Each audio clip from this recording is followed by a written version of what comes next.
Caríssimos padres, que hoje representam as nossas foranias, representam, portanto, todos os padres das paróquias forâneas, as pastorais, os movimentos, caríssimos diáconos, religiosas, religiosos, lideranças das nossas paróquias, queridos irmãos e irmãs, também aqueles que nos acompanham pelas nossas redes sociais.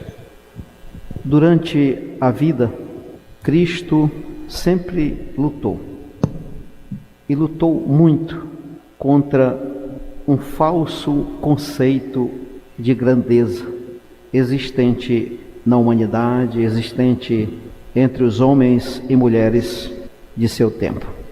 As leituras deste domingo nos mostram a verdadeira grandeza, mas essa verdadeira grandeza segundo o Espírito trazido pelo próprio Jesus.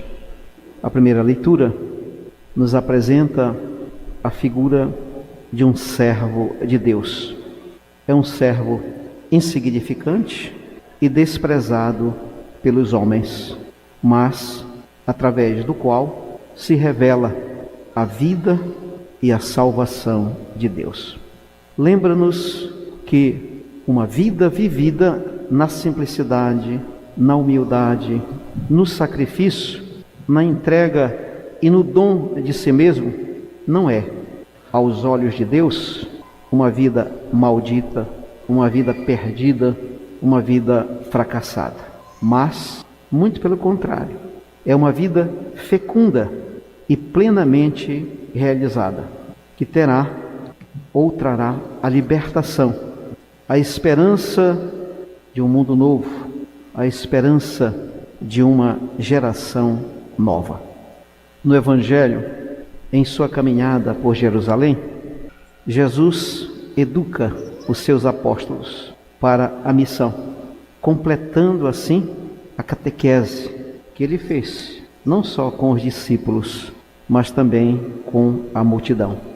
Catequese sobre as exigências do reino e as condições para integrar a comunidade, que é uma comunidade messiânica.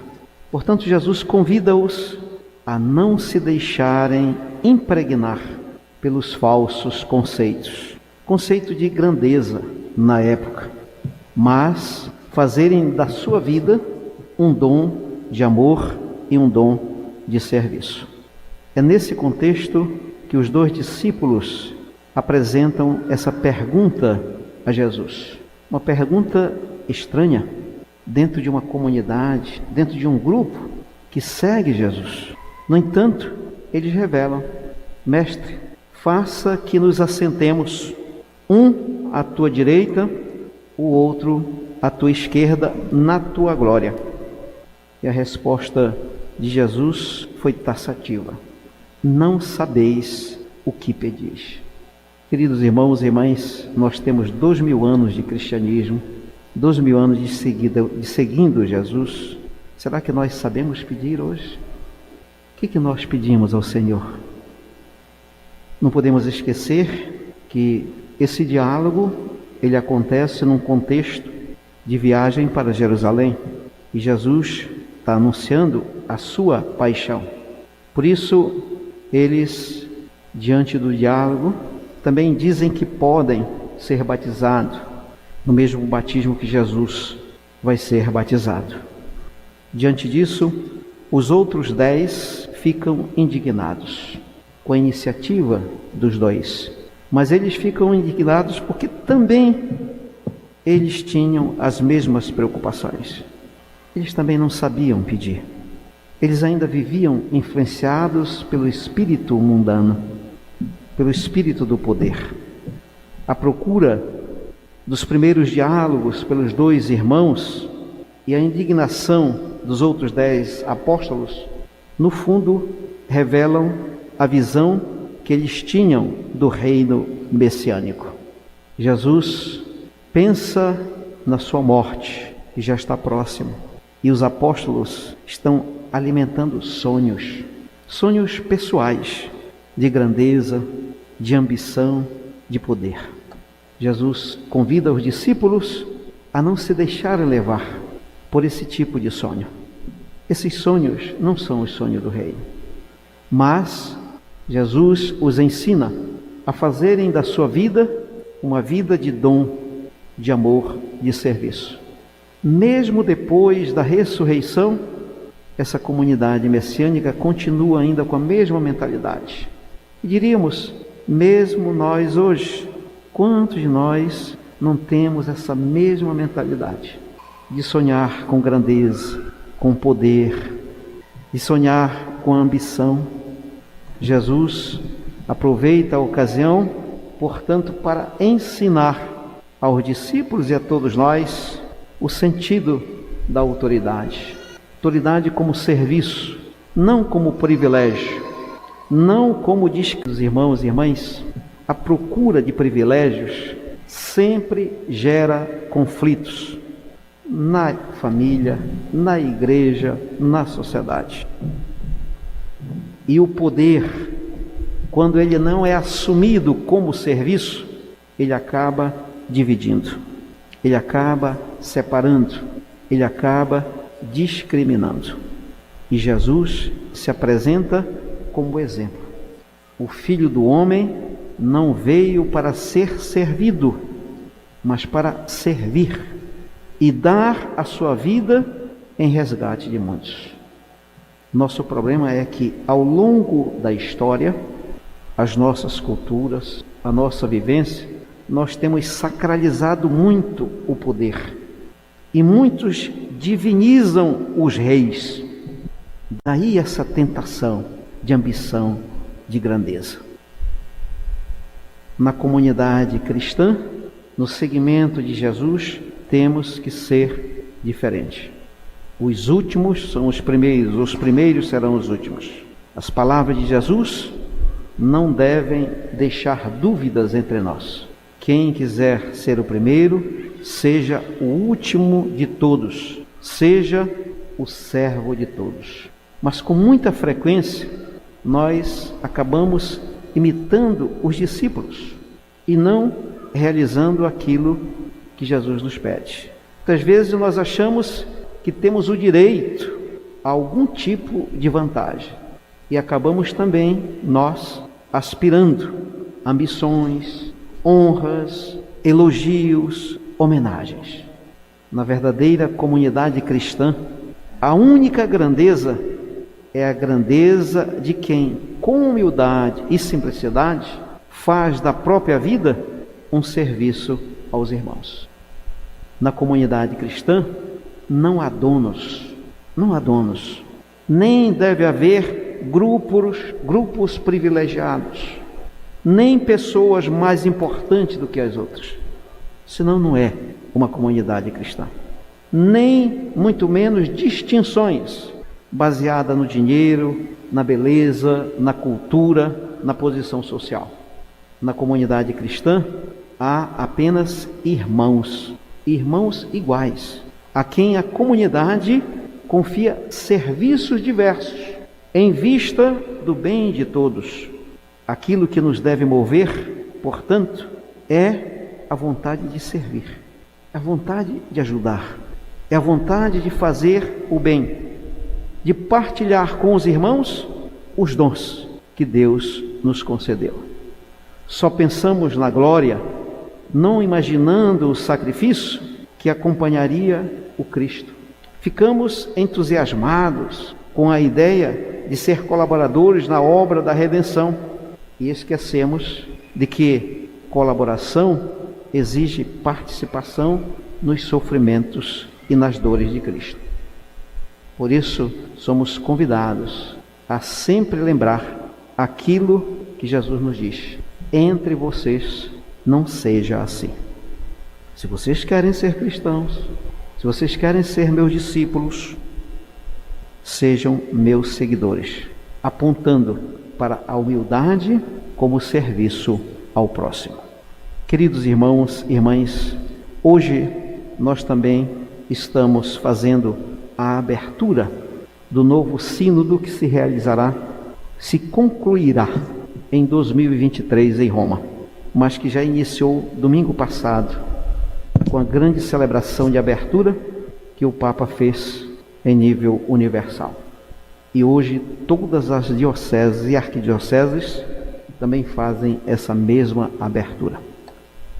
Um sínodo que tem como tema uma igreja sinodal: comunhão, participação e missão. Sínodo é uma palavra de origem grega que significa fazer juntos o caminho. Fazer juntos o caminho. Nós só fazemos o caminho sinodal se nós estivermos juntos, caminhando juntos. Ninguém na frente, ninguém atrás. Todos juntos. Fazer juntos. Esse é o caminho da sinodalidade. É o caminho que Deus espera que a igreja do terceiro milênio faça. Portanto, esse caminho, ele passa por todos os sujeitos eclesiais. Povo de Deus, os leigos, as religiosas, os ordenados, os batizados, os crismados, os que fizeram a Eucaristia, os que estão no processo de iniciação à vida cristã, aqueles que estão fora da igreja, aqueles que, mesmo batizados, mas não estão participando, devem ser atingidos por essa sinodalidade. O conceito da sinodalidade é fácil de exprimir com palavras. No entanto, é difícil na prática, porque exige participação, exige comunhão, exige missão, exige conversão de pensamento e de atitude. Por isso também é um desafio para todos nós como arquidiocese. O processo desse sínodo, que começa já agora, é a sinodalidade, ela supõe escuta. Uma igreja sinodal é uma igreja da escuta, ciente de que escutar não é apenas ouvir. Escutar é também se colocar na situação do outro, na realidade do outro. E essa escuta, ela é recíproca, onde cada um tem algo a aprender, onde cada um tem algo a dar. Portanto, escutar significa aprender e ensinar. Povo fiel, os catequistas, os coordenadores, as religiosas, os padres, bispos, cada um à escuta dos outros, e todos à escuta do Espírito Santo, o Espírito da verdade. Para quê? Para conhecer aquilo que ele diz às igrejas. E é só nesse processo, escutando, que nós vamos sentir a voz de Deus nessa diversidade eclesial. O sínodo, portanto, ela é uma expressão eclesial, isto é, a igreja que caminha com os olhos na fé e no coração de Deus. Somente a partir da unidade em Cristo cabeça é que a pluralidade entre os membros e o corpo adquire significado e que enriquece a igreja, superando qualquer tentação de uniformidade. Então, todos nós, a partir de hoje, somos convidados a participar e jamais abrir mão da acolhida e da escuta, da convivência e da fraternidade, do diálogo e da comunhão. Todo o agir de Jesus sustenta e fundamenta essa vida sinodal cristã que o Papa está nos convidando a realizar. Um processo sinodal, ele é um processo também integral. Ele só será realizado de forma autêntica se todos nós, que fazemos parte da Igreja Católica, na Arquidiocese de São Luís, participarmos. Para isso, nós devemos nos envolver de verdade. Essa primeira fase vai acontecer na Diocese. Até abril, todos nós estaremos empenhados em escutar o Espírito de Deus na vida dos irmãos e irmãs que são membros dessa igreja. A segunda fase será uma fase continental, onde todo esse relatório das igrejas diocesanas e arquidiocesanas será sintetizado no continente latino-americano. E a terceira fase é a fase universal, que acontecerá em Roma. Nessa fase preparatória, que é a nossa responsabilidade agora, ela tem como finalidade consultar o povo de Deus. E a consulta é sobre o tema da Assembleia: uma igreja sinodal, comunhão, participação e missão. Queridos irmãos, a história da igreja, ela tem testemunhado amplamente a importância desse processo de consulta, para se conhecer, para conhecer o parecer dos pastores, dos leigos, dos fiéis, no que diz respeito ao bem da própria igreja. Por isso nós devemos participar, por isso nós devemos usar os organismos de participação que já se tem na igreja, os conselhos comunitários pastorais, os conselhos paroquiais pastorais, os conselhos forâneos e os conselhos arquidiocesanos. Isso em nível interno da igreja. Mas é preciso também escutar os outros, que de certa maneira são católicos, mas não participam da organização eclesial.